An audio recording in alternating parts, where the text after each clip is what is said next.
Hello and welcome to MRA's 5-Minute HR Feed, the podcast where you get quick, practical information about a hot topic.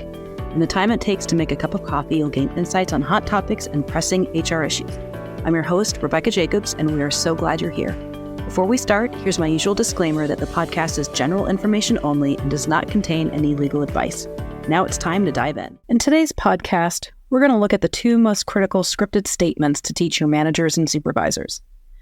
Now, we don't expect our managers and supervisors to have theater training.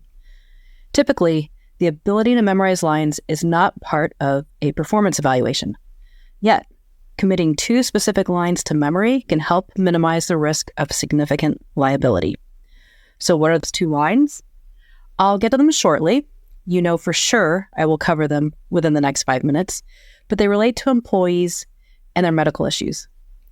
And as you know, the Americans with Disabilities Act is a federal law that levels the playing field for employees and applicants with disabilities. It has two major components concerning employment.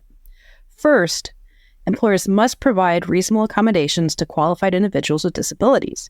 Practically speaking, if someone cannot perform an essential function of their job because of a disability, but there is some accommodation or change in the way the work is done or to the workplace that enables them to do it, then we need to provide that accommodation. So here's an example. Imagine Maria is a greeter at a big box retail store. An essential function of her job is to stand by the front door and greet customers, make sure they know where they're going, be pleasant, be friendly, look around, make sure everything's nice and clean. She just had surgery to deal with arthritis in her knee and cannot stand for more than a minute or two. She requests an accommodation of being able to use a stool for her job. If it's not an undue hardship to provide a stool, we must provide it. So the ADA intends that employees are able to activate this ADA protective machinery easily. They don't have to use fancy language or even reference the ADA. All they have to do is let the company, usually their manager or supervisor, know that they're having trouble with a part of their job due to a medical condition. As soon as the manager hears this, the manager needs to inform HR and tell the employee to talk to HR. HR will lead the discussions to figure out the suitable accommodation. And as you may know, the discussions are referred to as the interactive process. So HR needs to take the lead in those discussions because HR is the only entity that should be asking the employee about their medical situation. Managers shouldn't have any information on this. This is why medical files are kept separate from personnel files. However, some managers don't know exactly what to do when that initial request comes in. Do we refuse to talk to the employee because it's medical? No, we focus on the job. The manager should ask, "How can I help you?" The employee will say, "I need a stool, I need a schedule change," or maybe they'll say, "I don't need anything." The manager should document the conversation for HR and share the information with HR. To the extent that that interactive process needs to move forward, HR takes the lead. That's the first scripted line, "How can I help you?"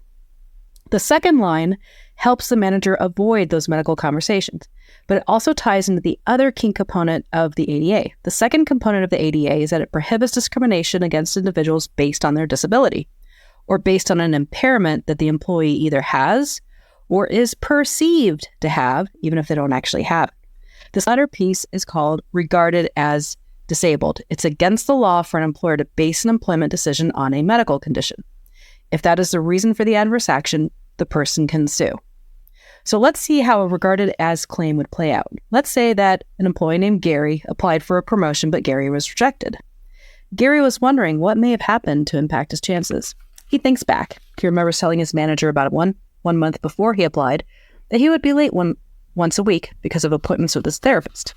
His manager had said, "Therapist? Why are you seeing a therapist? I can feel the HR professionals cringing over the internet right now." Gary thinks. He was curious. So I told him that I was struggling with anxiety, and look what happened. Gary is now connecting the adverse employment action with his employer's knowledge of his condition. Here, knowledge is indeed dangerous.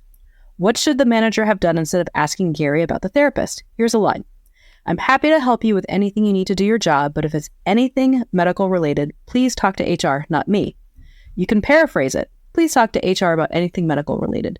The manager needs to focus on the job and tasks and send the employee to HR to discuss medical things. Now, what happens if the employee blurts information that they later claim is the basis for that employment decision? Following the same script is still the best possible action. Go talk to HR about anything medical related. The manager focuses on the actual job tasks and requirements at hand and should have no further discussion about the medical piece and wave away any attempts by the employee to engage in that discussion.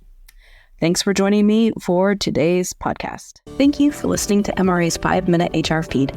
For this episode, be sure to reference the show notes where you can sign up to connect for more podcast updates. If you have questions, you can connect with MRA's hotline team by emailing infonow@mranet.org or calling 866-474-6854. Check out other MRA episodes on your favorite podcast platform, such as MRA's 30-Minute Thrive. And as always, make sure to follow so you don't miss out. Thanks for tuning in, and we'll have another hot HR topic in 2 weeks.